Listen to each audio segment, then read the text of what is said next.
તો આજે તો રવિવારને હરી ઘરે હતા અને અમારે જવાનું હતું કામરેજ શ્રીમતમાં. તો જો રેડી થઈને નીકળી ગયા હતા અને ત્યાં પહોંચતા ત્યાં મારા બેન તો લોલીપોપ ખાતા હતા અને ત્યાં છાંયો હતો ધૂનગટ્ટુ ત્યાં બેઠા બેઠા જોતા હતા, કેમ કે એમાં જેઠાણીનું શ્રીમત હતું, એના પગલાં ભરાતા હતા. મેં કીધું હું પછી જઈશ ફોટો પાડવા, કેમ કે બધા એને જવું જ પડે અને મમ્મીને આરે લઈ નહોતી ગઈ એટલે ગટ્ટુને મારે રાખવું જ પડે અને એના પાપા તો ક્યાંક ગાયબ થઈ ગયા હતા. તો બેન કે હાલી કે પાપા પાસે લઈ જાય. મેં કીધું પાપા ક્યાં છે મને નથી ખબર. પછી પાળીએ બેસાડી દીધી અને થોડીક વાર. અને અમારે 3 ગૌણી છે, તો જો એને ગૌણી કરવાની હતી તો કેવી ઊભી રહી ગઈ છે, બાઈ એને પકડી હતી. અને આજે કમેન્ટમાં જય રાંદલમાં, જો આમાં જેઠની છોકરી છે ને એને ગૌણી કરી હતી, જમવા તો બેસાડવી પડે, હારવાર મારે બેસવું પડે, એ તો કાંઈ ખાવાનું છે નહીં. ખીરને રોટલી ખાઈ લીધી ને એને આપી હતી નેલ પેન્ટ. તો એના ફઈને કે ફિયા તું મને નેલ પેન્ટ કરી દેજો. નેલ પેન્ટ કરી દીધી. બાપ દીકરી જો બે જમવા ગયા ને ત્યાં વાડીમાં બે મસ્ત મજાના રમતા હતા.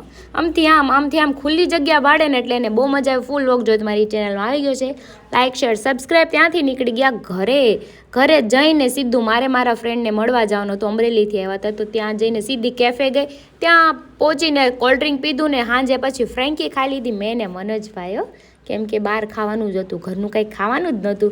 અને પછી વયા ગયા અમે રિંગ રોડે. તો ગટ્ટુ જો મનોજભાઈને મારવા વાળી તે બીજી કાંઈ વાત નહીં ને બુટિયાની હતી એનિવર્સરી, તો આપણે છે ને કેક કટ કરવાની હતી. જો કેટલી તાણ કરે છે કેક ખવડાવવામાં, જોયું તમે? આ છે ભાઈ પ્રેમ અમારે ભાઈબંધનો.